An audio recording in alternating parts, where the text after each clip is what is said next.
Every single day, I'm gonna make something great. That's my way. Every single day, I'm gonna make something great. That's my way. Hi everyone, welcome back to my YouTube channel. I kind of forgot to make the intro to this video, so this video is just basically going to be the part 2 to the video I made last week, as you can see at the title below. But anyways, please don't forget to like, subscribe, comment, share, and I hope you enjoyed this video. Okay, so I stopped at where, he told me I had to take the bus. Okay, so now I'd never been to America in my whole life. I got to America. I had not eaten for almost 24 hours, if not more. I was hungry. I was stranded. The whole excitement had now turned into anger. I was just so tired. But then, the fact that I was in America kept me going. So I was like, okay, sure, boss, no problem. And God, honestly, I don't think I can even ever say a story about my life and I'll not involve God, because everything that has happened in my life has not even been by my power or my mind. It has just been God in my life. You see, as I am like this, I'm just a living testimony of God's grace and God's love and God's mercy. When we had a stopover at Dubai, I actually made a friend. She was just like a lady that I met, and she was like, oh, where are you from? Nigeria. Oh, I'm also from Nigeria. She happened to be a lawyer, and she was already like living in America, but she was going to Easton. She was going to Easton for a case or something like that. I can't even really remember. But then so we got talking, right? So when she just like liked me, God always just at every step and at every stage in our life, God will always send someone to just be there. He's always just going to just put someone in your life that's just going to help you. Because this lady was just God sent, honestly. So she just liked me. And then when we got to Houston, she was like, oh, so how are you? Because when we were talking, I told her, oh, this is my first time coming here. I was coming to school and everything. And then I told her someone was going to come and pick me and stuff. And so she was like, so have you called the person? Oh, important detail that I must not even forget. I took my Infinix phone along, not knowing that Infinix doesn't work here, my dears. It doesn't work here. So when I got here, my phone wasn't working. I was stranded. So she was like, so I told her, ma'am, this is the like situation on ground. She's like, oh, sure, no problem. You can use my phone, right? So I collected her phone. I called my friend, and then that was when they told me that, oh, okay, I have to take the bus and everything. And when I told her all this thing, she was like, okay, no problem. She helped me call a taxi man. Mr. Taxi driver, you are still owing me change because you carried me from airport to Grand bus station for $60 because you said I was a novice, abi? Normally, I'm sure Uber would have been like $10-something, but no problem. At least he helped me. $60, my dears, $60.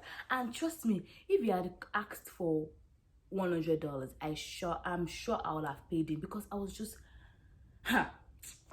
Anyway, let's go on. So this man carried me to Grand bus station. I got to Grand. They were like, oh, they didn't have any bus going to Shifot at the moment. I left Nigeria Friday. All this one I'm talking about was already Saturday night, like night. I left Nigeria Friday morning, early in the morning. This one is already Saturday night. So it's past 24 hours and I've still not eaten. So we got there, and then I just sat down there. What can I do? I don't know anybody.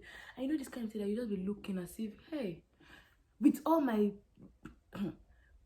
boxes, I had 2 big boxes, and I carried a fried chicken, carried gari,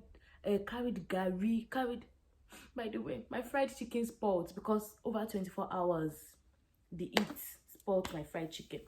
But yes, so I had so many load. I was carrying all my load from Nigeria, so I was just even stressed. And then I just sat down. I was just looking. I wish I get home eventually. I cannot shall remain at the airport. And then eventually a bus came. I got on the bus, and then we had a stopover at Dallas. And I was just, everything they were just even saying in the bus, I was just done and tired and just ready to get it over with. Eventually we got to Shreveport. And then, so when I was leaving, I called him and told him, okay, so this is around the time and stuff. When we got to Shreveport, I was able to borrow someone's phone, and then I called him, and then I'm like, okay, yeah, so now I've got to Shreveport, and then he came to pick me, and then we got to another important detail. Remember I said my phone was not working right? So the only person, when I arrived at America, when I got to Houston, right, I called him to come pick me up, and I called my mom that, okay, I've gotten here. So from all the point of me, waiting for the bus stopping over at Dallas, the bus also, I was not able to call anyone. My auntie here in America was already worried. She was already calling my friends. Money. Money can never forget this story. My auntie was calling Money. Have you heard from Tenny? Money was like, no, ma, I've not heard from her. She was like, why won't you hear from her? when I got home, Money was telling me this, I was just laughing. Money was like, your aunt. Later I got to this, Money was like, oh yeah, before you even do anything, please come and call your auntie. I'm like, because I didn't know what was happening.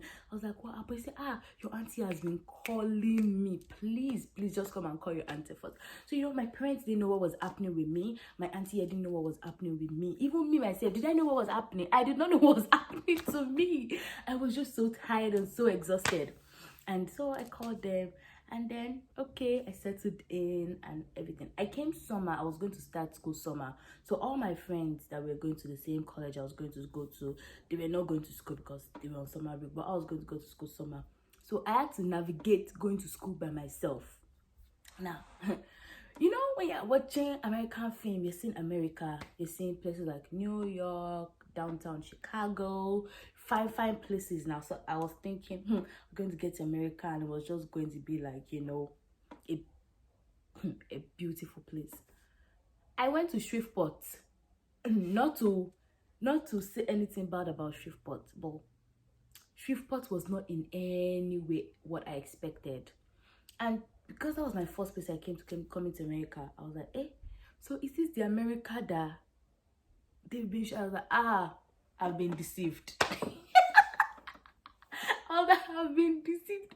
America is not fine, no. America is not fine at all.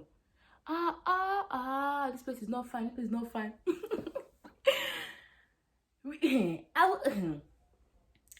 I had to go to school. Now, going to school, I had to take the bus. When I was going to take the bus, it was like we were living like one area that had a lot of bushes. So to even get to the bus station, you have to pass through one bush to get. That was the shortcut, shortcut to get to the bus station. So you have to pass through one bush. In America, we are passing corner. In America, we are passing through bushes. That was the last thing I thought could ever happen to me in America. So I got here. So that one, it was one thing. I had to, learn how to ride the bus myself.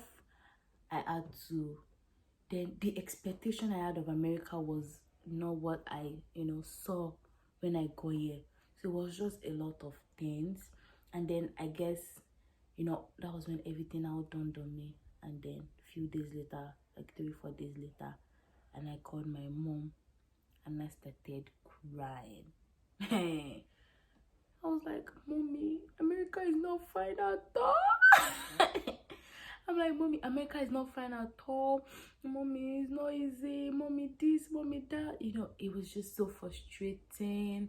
I was just, I had this perfect picture. I had this picture in my head, come to America. I knew I was going to be taking the bus, I was going to be taking the train, that perfect idea in my head was in no way what I met when I got here. And honestly, that kind of, you know, affected me a little bit, I'm not going to lie. But anyway, we survived.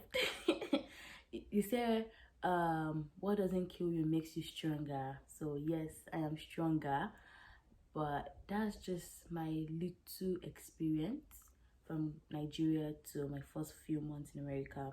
So yeah, it was really a lot. The first few months was a lot. It was a lot of adjusting. It was a lot of but thank God for God. So I hope you really enjoyed this video as I enjoyed. I hope you can tell from all the expressions I gave in this video that I really enjoyed making this video, because you know, as I'm just telling the story, I'm just like remembering. I'm just like seeing the picture and I'm just remembering, and I'm just seeing a picture of myself when I first came and how pathetic I looked after some days.